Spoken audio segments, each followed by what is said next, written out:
yang mana Mas? Ini kecap Mas. Kecap ya. Harganya 5.000 ini. Terus yang ini siomay-nya variannya dalamnya ada isi ayamnya, semua ada salmon, kepiting, udang. Ini kayak sushi ya yang ini ya? Ya ini sushi, kepiting. Saya mau sushi ya. Oh boleh, terima kasih. Ada lagi kah? Ada. Ini namanya dimsum kecap.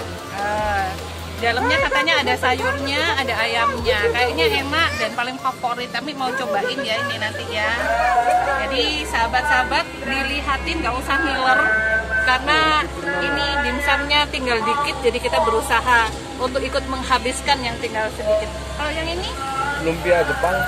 Oh, lumpia Jepang. Ada norinya. Kalau ini siomay, salmon, kepiting, ayam udang.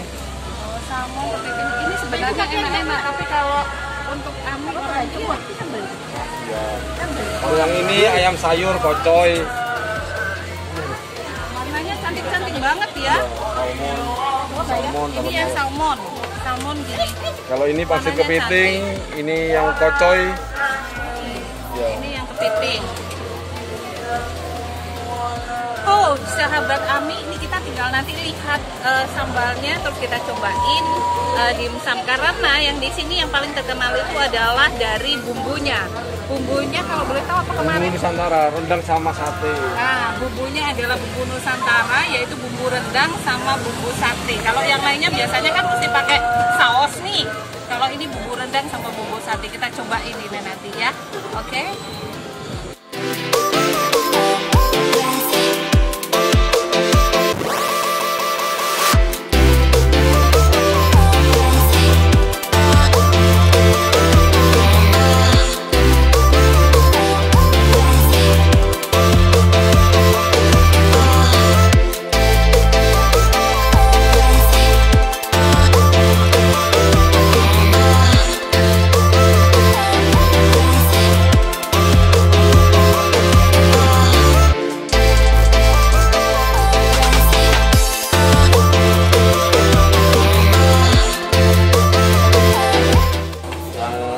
Saus rendangnya, yang ini saus mangkoknya.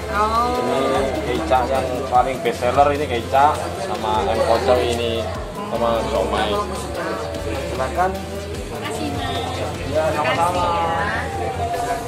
Sekarang kita mau coba ini nih. Oke.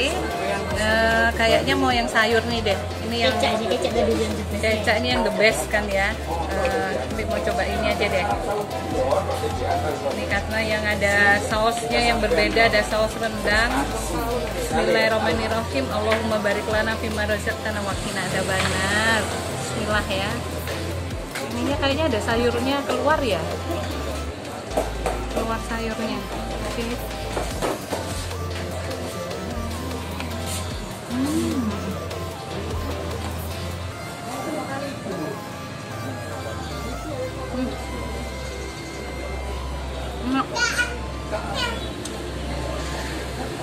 Enak sih, ada saus rendangnya enak.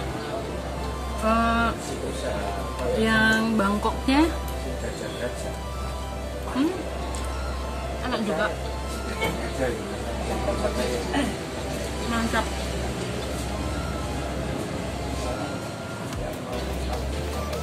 Biasanya kalau lagi enak-enakan, kami selalu bilang apa? Ini ada sayurnya ya, kita cobain.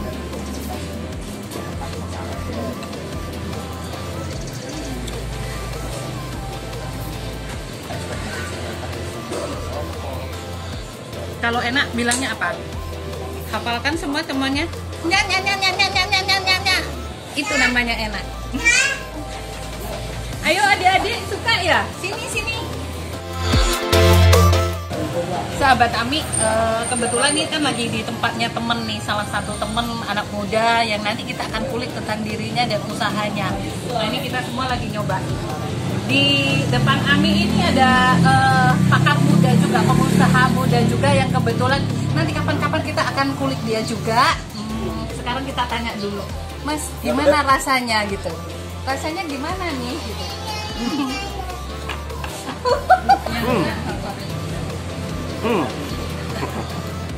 Ini dimsumnya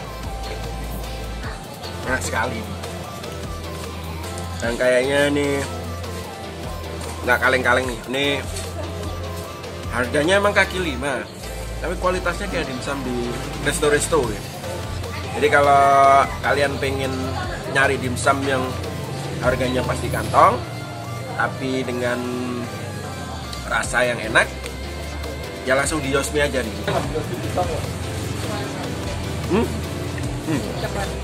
Asik kalau diambil.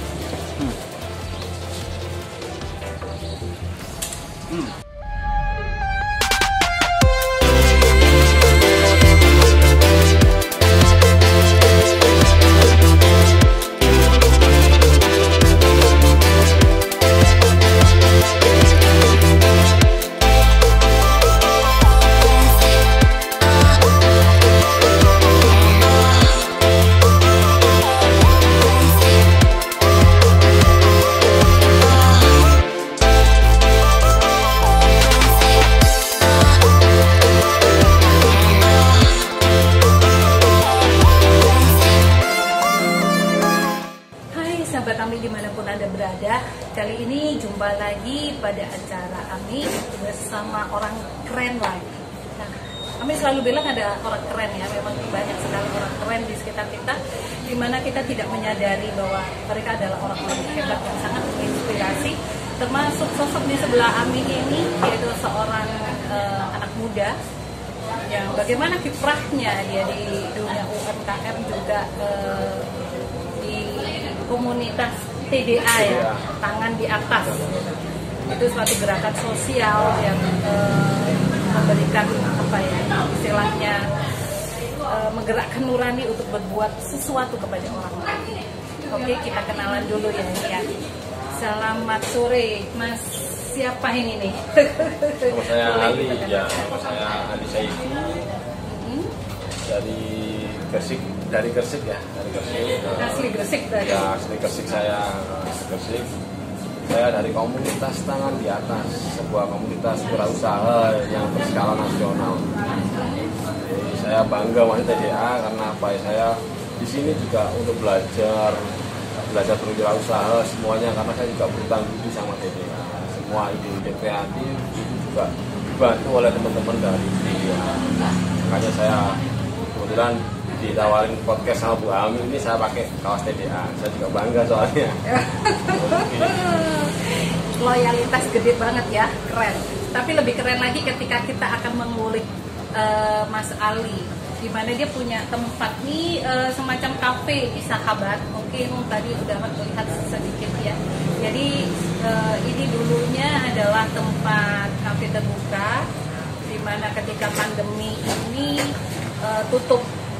Dan beliau yang ada di sebelah saya ini ditawarin untuk mengelola tempat ini untuk menjadikan sesuatu, dan beliau berinisiatif untuk menerima tawaran itu dan membuatnya menjadi lokasi di mana tempat ini akhirnya bermanfaat bukan untuk dirinya sendiri tapi untuk teman-teman TDA. Bagaimana kisah ceritanya? Kita mau tanya dia. Gimana nih Mas? Ini ceritanya kan dulu sebuah kafe yang udah tutup karena pandemi, terus ditawarkan ke jenengan. Ya karena apa ya, saya itu sebelumnya suka banget ya dengan identik warung kopi yang idenya laki-laki. Cuma karena saya ini pengen di sini itu dibuat kumpulan tempat para komunitas, bukan TDA aja, UMKM juga. Di sini ada beberapa komunitas wirausaha di Gresik ya, terutama di Gresik. Itu di sini banyak teman-teman nongkrong, karena selain TDA juga dibuat base campnya teman-teman yang kebetulan UKM. Karena itu saya sendiri gimana caranya untuk strategi bertahan di efek pandemi ini, ya akhirnya saya mau ingin sekali tetap gimana kafe ini tetap bertahan. Akhirnya saya mengeluarkan ide strategi lain dengan masa branding ya, yang sekarang ini ada Ususi, terus ada juga produk-produk UMKM Gresik dari TDA ini juga ada Sinom Nyakbi. Seluruhnya di sini produk-produk, termasuk tempat lahan yang disewakan buat teman-teman ya, TDA. Betul, ada tempat podcast juga ada teman TDA. Yang untuk podcast itu bebas, bukan hanya untuk TDA tapi untuk UKM lain juga. Jadi kita bebas. Pokoknya yang penting pelaku UKM ini untuk sewa stand di sini juga, ya itu juga untuk kebutuhan operasional, tapi bedanya di sini di food court Sevi Coffee ini sama di tempat lain itu bedanya kalau di food court kita ini kita juga berusaha gimana caranya tetap laku. Jadi mereka ini kalau ketika posisinya sepi banget itu kita nanti berusaha mengiklankan di akun publik atau ke endorsement. Jadi walaupun teman biasanya nih pelaku UKM kan rata-rata pertama modal karena UKM, karena apa endorsement ataupun buat promosi. Nah saya itu ngasih budget sedikit lah untuk ngasih mereka ini jadi satu. Jadi selain warung saya ini juga kena imbasnya rame, mereka juga rame. Seperti itu Bu. Kenapa punya inisiatif untuk membantu orang lain, terus punya pikiran ketika saya membantu orang lain, pasti saya akan gitu. Itu memang sudah ada di dalam ajaran agama kita. Tapi kenapa itu bisa langsung ngeklik ke dengan bahwa it's okay, aku bantu teman-teman aja, yakin bahwa ini akhirnya nanti akan bisa rame gitu. Ya awalnya memang selain bicara agama Islam juga, tapi kan gini aja, kalau kita bisa bicara strategi bisnis ya, kalau ini bahasanya untuk duniawi ya, bukan agamis ya. Kalau kita bahasanya untuk duniawi ya, kalau kita mengiklankan mereka, otomatis kan mereka beli ke mereka, otomatis mereka juga minum ke tempat kita, minum pun nanti kita timbal baliknya juga minum kan juga dapat cuan lagi. Strategi sih sebetulnya. Gini Mas, jadi inspirasi untuk membantu teman-teman adalah ketika satu masa pandemi, kedua adalah ketika memang pengen menggerakkan perekonomian untuk teman-teman ini. Nah, apakah pada waktu memilih satu usaha ini ada pikir untuk harusnya usaha itu yang ini deh supaya ini yang jalan? Saya ini tipikal orang bukan ini ya, bukan teori bisnis ya. Jadi aku ini sebenarnya kalau melihat peluang langsung ada ide ini action gitu. Contohnya kayak gini. Waktu itu warung ini benar-benar sepi banget sebelum ada tenan. Aku mengawalinya dari buat ini kasih tenan buat pancingan teman-teman. Jadi aku buka usaha Yosmi Dimsum. Aku benar-benar kasih iklan, akhirnya alhamdulillah rame banget. Dan yang awalnya identik warung kopi ini, kafe ini laki-laki banget, akhirnya ada cewek, cowok juga ada. Akhirnya orang-orang pun berdatangan, antri minta tenan sendiri, minta jatah tenan. Alhamdulillah sekarang penuh semuanya. Iya, alhamdulillah sekarang penuh stand-standnya. Mas Ali, selain dimsum yang dengan bumbu tadi ya, bumbunya kan inspirasi apa sih ketika kok biasanya kan cuma saus saja ya? Nah ini kenapa kok jadi ada saus-saus yang lain, itu mungkin inspirasinya dari mana? Atau memang sengaja dibuat itu supaya menarik atau bagaimana? Sebenarnya gini, saya punya pendapat. Saya dulu kan pernah jadi salesman, mengeluarkan rasa-rasa terus setiap tahun mengeluarkan rasa agar selalu eksis ya. Saya juga ingin usaha saya ini bukan hanya di sekarang aja, ingin eksis ke depannya, ingin eksis. Nah, saya juga melakukan inovasi terbaru terus menerus. Kenapa? Karena tapi yang saya sasarkan itu bumbu Nusantara. Memang untuk bumbu Nusantara ini ada bumbu rendang sama bumbu sate. Walaupun juga kita menyediakan untuk bumbu saus originalnya juga ada. Tapi yang paling best seller justru bumbu rendang sama bumbu satenya. Soalnya paling berbeda. Dan alhamdulillah juga udah pernah diliput media-media nasional. Dan karena saya juga nggak tahu kenapa tiba-tiba katanya mengklaim bahwa dimsum dari Yosmi ini satu-satunya pertama di Indonesia yang memakai bumbu Nusantara. Keren ya, berarti ada ilmu ATM itu. Jadi bumbu Nusantara mencoba untuk diangkat karena ilmu ATM ada produk yang mengeluarkan setiap tahun itu adalah bumbu-bumbu baru untuk bisa lebih eksis. Jadi anak muda di sebelah kita ini mencoba untuk ikut ATM dan ikut juga untuk bagaimana sih cara kita tetap eksis itu. Dan tidak itu saja, jadi sahabat-sahabat ini kita lihat di sini ada produk Ususé. Ini cukup lumayan laris di pasar retail, jadi sampai kehabisan di pasar retail. Dan nggak tahu kenapa kok milih Ususé, kok nggak milih yang lainnya ini, Mas. Boleh diceritakan kenapa membibitnya selain dimsum itu tadi dengan saus-saus varian Nusantara. Ini di sini ternyata ada snack, tapi pilihnya kenapa Ususé gitu, kenapa nggak keripik yang lainnya gitu? Ya karena gini, karena awalnya itu saya juga suka keripik usus ya, karena awalnya gitu, terus saya dari juga hobi. Iya dari hobi, terus abis itu saya tahu kalau di warung-warung kopi itu banyak sekali keripik usus ini laris. Ya.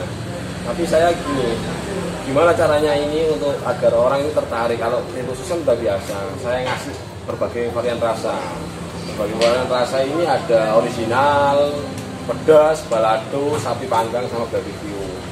Macam-macam Ya, varian rasa. Nah, selain itu, saya gimana caranya orang tertarik? Saya buat branding dengan kemasan yang seperti orang udah tertarik warna kuning, merah gini kan. Akhirnya orang kan tertarik, terus gambarnya ayam meluk khusus gini. Saya berprinsip kalau orang jualan itu harus branding packagingnya yang bagus dulu, setelah itu baru rasa. Ini juga dikasih kata-kata bagus loh ini. Ya, Nona cantik jualan jamu diminum terasa mengkudu. Meski kita jarang bertemu, cintaku hanyalah untukmu. Ya, ini untuk kata-kata anak muda. Jadi sasaran target market kita itu bukan hanya untuk orang-orang semua kalangan juga, cuma anak-anak muda juga biar suka. Berarti kalau masuk ke pasar retail ini kali berapa macam varian ini yang masuk di sana? Untuk retail itu ada toko retail modern yang minta. Ya juga saya juga nggak tahu kenapa kok tiba-tiba alhamdulillah ya kita ada rezeki udah masuk salah satu retail modern. Dan itu kita hanya masuk satu varian rasa. Kebetulan mintanya balado yang bestseller. Tapi kita Ususé Snack ini juga membuka distributor dan reseller di seluruh kota. Jadi kalau untuk distributor cuma minimal 100 piece aja itu udah bisa jadi distributor. Dan keuntungannya bisa merekrut agen satu kota satu distributor. Alhamdulillah udah ada 5 kota. Jakarta, Surabaya, terus Cirebon, sama Sidoarjo. Kalau Gresik saya pegang sendiri. Mas Ali, boleh ceritakan ada saya juga bilang bahwa karena TDA lah saya akhirnya bisa menjadi seorang UMKM. Berarti dulu itu bukan UMKM, dulu kerja apa dulu? Saya dulu salesman di salah satu salesman motor pernah, salesman retail juga pernah, dan itu jadi pengalaman itu sebenarnya. Terus ini juga saya juga sesama teman TDA ini berpartner 3 orang. Saya sedang baru beberapa bulan ini sedang menggagas, udah jalan sih sebenarnya udah jalan, menggagas membawa produk. Kalau UKM kan rata-rata ini gini, bisanya produksi nggak bisa masakkan. Kebetulan saya sama teman saya Anhar itu kan dulu kan pernah jadi salesman, jadi udah punya database tersendiri. Dan saya bertiga sama Mas Fani yang punya ide ini itu mengkeliling dari toko ke toko cari database baru untuk menitipkan produk-produk teman-teman UKM. Jadi kayak gitu, jadi kita bawa, dan keuntungannya pun sedikit, nggak terlalu banyak sebenarnya. Cuma kita kan bawa produk banyak nih teman-teman UKM, jadi mereka juga untung, kita juga untung. Sebenarnya titik masalahnya bukan di situ sih, bukan karena hanya cuan aja ya, tapi kita gimana ngasih manfaat ke teman-teman pelaku UKM. Makanya saya ketika diajak partner saya suka, soalnya saya ya uslah ayo keliling lagi, nggak apa-apa.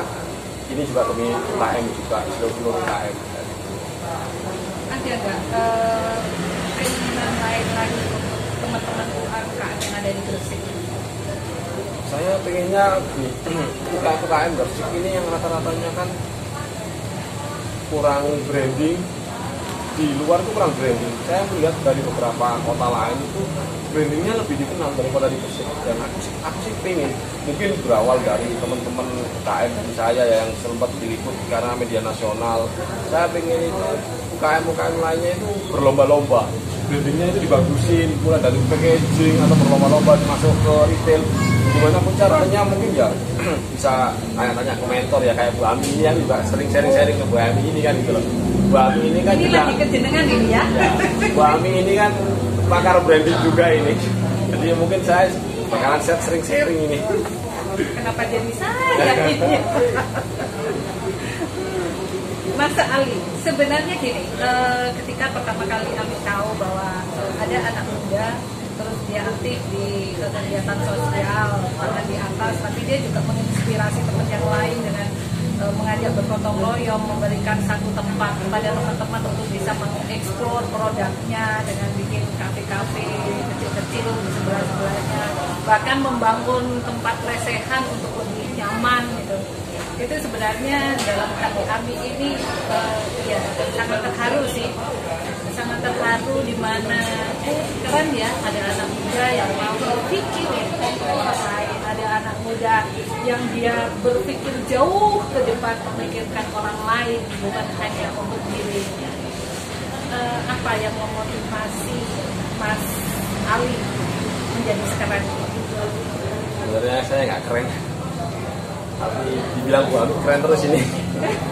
Tapi sebenarnya saya kan dari orang yang biasa-biasa aja, bukan orang kaya juga. Saya anak bersaudara, saya anak pertama. Saya ingin jadi sukses sih sebenarnya. Sukses itu banyak sih, suksesnya kayak gimana. Tapi aku selain sukses itu ingin suksesnya bisa juga memberikan manfaat yang sebesar-besarnya untuk para UKM di Gresik. Diawali dengan saya sebagai pengurus kepala divisi Markom di TDA.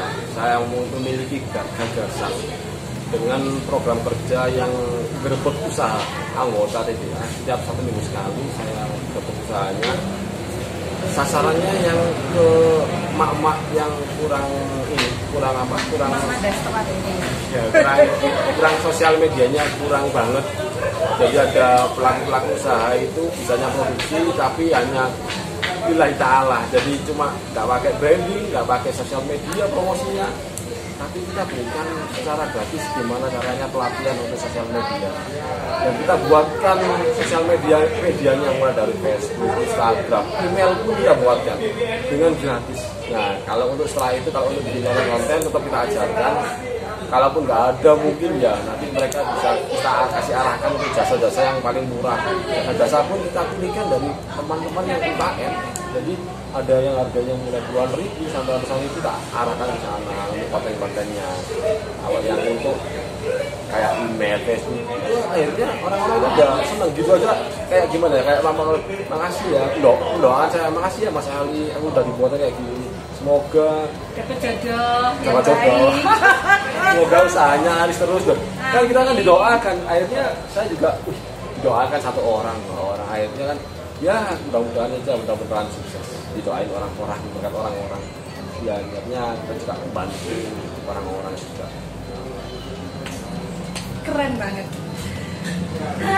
Pengennya Ami ngomong banyak sih, tapi kayaknya mau nahan air mata nggak bisa. Kalau kelamaan nanti Ami pasti akan nangis.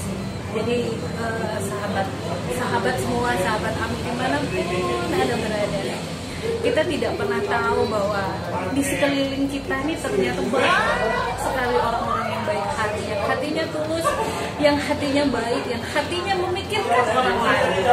Dan sebenarnya kebahagiaan itu adalah ketika kita bisa berbuat sesuatu dan sesuatu itu bisa membahagiakan orang lain.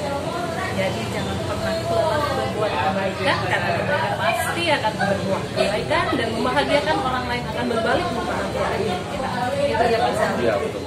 Oke, kita tutup sampai sekian. Terima kasih orang hebat. Semoga menjadi benar-benar sukses dunia akhirat. Akhir kata, wassalamualaikum warahmatullahi wabarakatuh.